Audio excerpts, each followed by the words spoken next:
Ai sen peta kalupiani lung mole sa ruak mai kanun min lau po min mangai zia kasiat ma po in min lo lo katra sangin mangai min lo kanu min mangai na chuan ka thin la ya min fo ka mangai na zong ma pe pe tu kadu kadam chu ama tran pui je ka du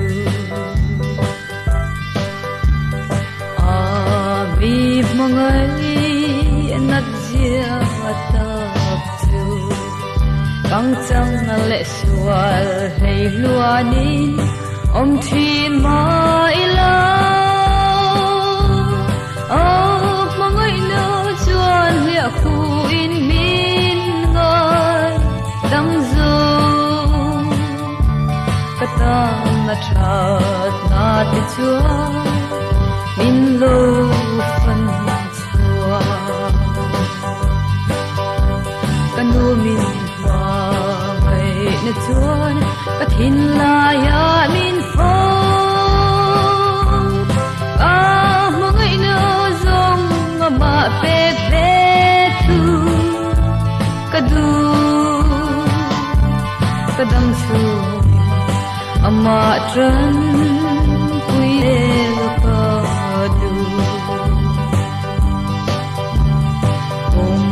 sul vein mi lo toi lia kalau pui thin lu poi min mangai zia chu o thot no te chu ala phai chua Sailo kasia drem na adai to long dam kanu min mai na chuan ka thin la ya min fo ka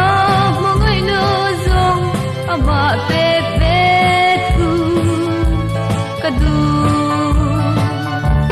kadam chu ama tran ui ze ka du